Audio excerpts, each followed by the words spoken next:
All right, it's Wednesday night, it's Radio 1, you got Benji B, a very happy Benji B, because I finally get to meet one of my musical heroes, undoubtedly one of the greatest MCs that has ever graced the planet. Goes by the name, well, he's the Don, but some people know him as Nas. What's up, Benji? It's good to finally meet you, man. I've been wanting to do this interview for a long time. Great for us to have you in the building. Thanks for taking the time out. Hey, man, thanks for rocking with me. So, the brand new album is called... Life is Good. And is life good for you? Yes, sir. Yeah? Yeah. And this is studio album number what? 10. Wow. How does that feel? Man, I don't know where the time went, you know.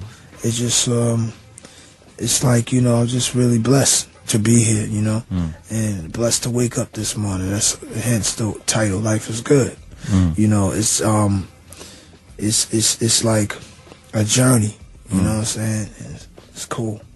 It seems like on every single record, no matter, you know, how long it's been, that there's always references back to classic New York stuff and tributes to some of the stuff that you grew up on, and it seems like there's a lot of that on this record as well. Yeah, this record is about more than all the previous albums. Is more like back to my foundation, the sound, the style, music style that I come from. Yeah, this is like, it's all the way there. Like shouts to Mr. Magic, and you know, it's things like that that just bring me back as I hear it. You know. And you're saying, like, you know, 20 years on, it's kind of amazing in a way. Well, nearly 20 years. What is Illmatic? Must be 94. Yeah. So, you know, to still be at the absolute top of your game and regarded as by many people as the best MC ever to do it, it must feel blessed to be able to be doing that, you know, 18 years on. Yo, dog, it's like, I can't believe it sometimes, you know what I'm saying? It's like, I'm enjoying this ride as far as being a hip-hop fan is concerned. I'm enjoying the ride. I'm happy to have the opportunity, you know, to still do it. I'm happy that I was given an opportunity from day one, at day one, that opportunity to get in here and start making records. And Large Professor features on this record as well, a little cameo on there, right? Little cameo, yeah, shouts to Large Professor. He also, I think he dropped a new album, or he's about to drop a new album that's going to be crazy. And he, yeah, he's on there talking a bunch of that crazy, that talk on my album, you know.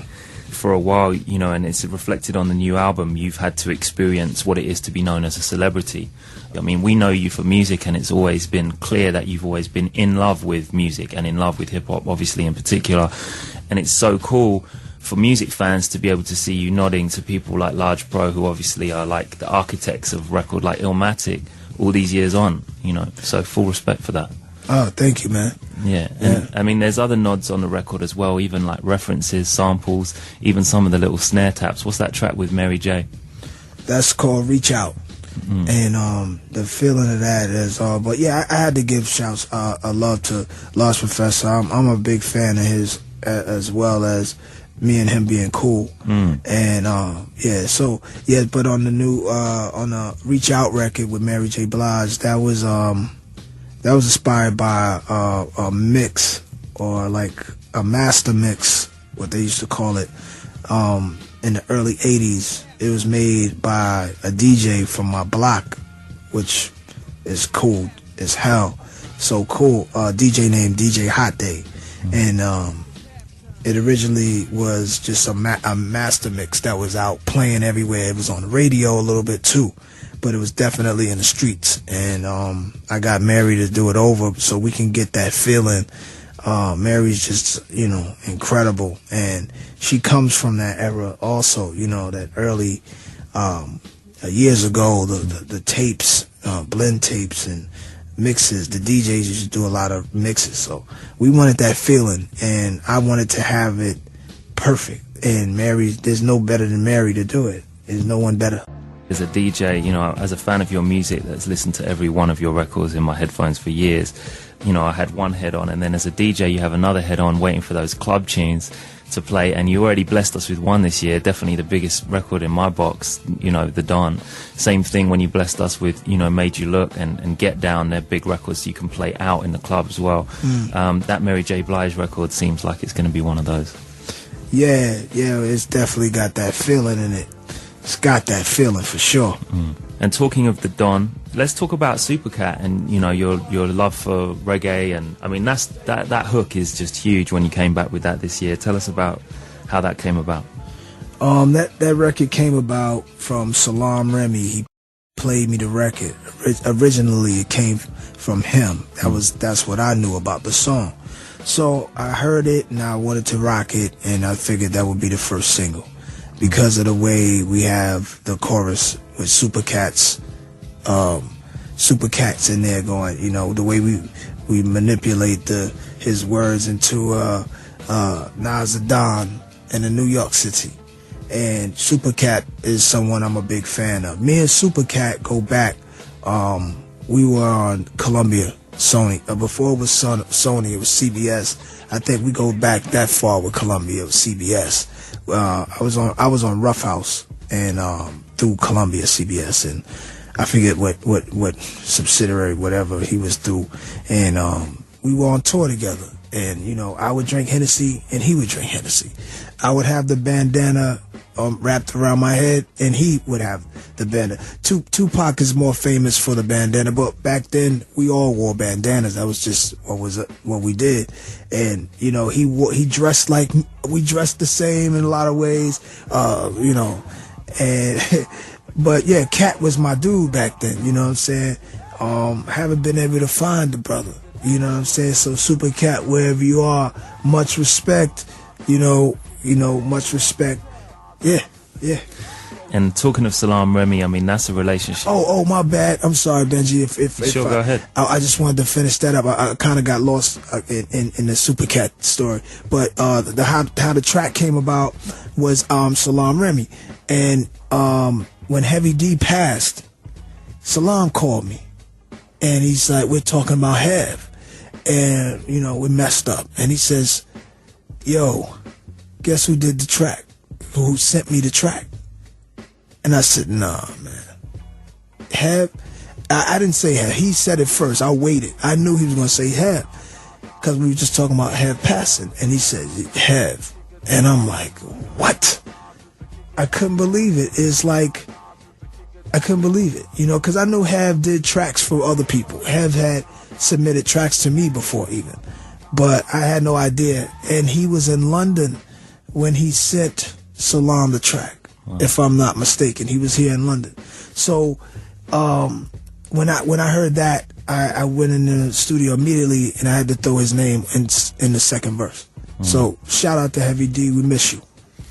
Hence, Heavy D gave Salam this beat for me to rap to, right? Yes, sir. Yeah. Yeah. I always wondered what that reference was. Wow. It seems like there's a real story in the production throughout the whole album. I was just lucky enough to listen to it in one go. And, people don't do that enough anymore in the modern time of listening to an LP from start to finish. And it was great that we just did that because I got a sense of the sweep of the whole record.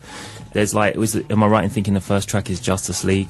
Yes. Definitely sounds like them. Yes. Yeah. Yes. And then of course Salam. There's a amazing massive production strings track that goes into you rhyming over just piano.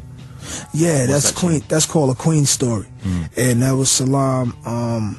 He had got a he went and got an orchestra, and they put together, composed all of this orchestra sound, and yeah, that record right there I like that one. I love that because it's like proof that I've always said Nas is the MC that you could just listen to an album of him rhyming over just snare taps or finger clicks. There's not a lot of people that you can say that about, and it's proof when it goes into the piano section of that song. Same thing with that J Electronica tune, Queens Get the Money. Right. Right. Sometimes I love hearing you on just that's with the space to breathe, Right, yeah. It's important. Like sometimes, you gotta open it up. Beats need to open up. I'm definitely not one of the beat-driven dudes. I love banging beats, but I like more just being able to have a clean, open lane for me to say what I have to say. So the record as a whole does that for me. And tell us about some of the other producers on the record. Well, No ID, Salam Remy, No ID together are the main producers for the album. Other than that, there's Justice League, and there's Swiss Beats, and there's Buck Wild. Oh, Buck Wild's back? Yeah, Amazing. yeah, Buck Wild's on there. So, yeah, that's the whole ensemble. And who produced the track with Rick Ross on it? That's No ID. Yeah. That's a big tune.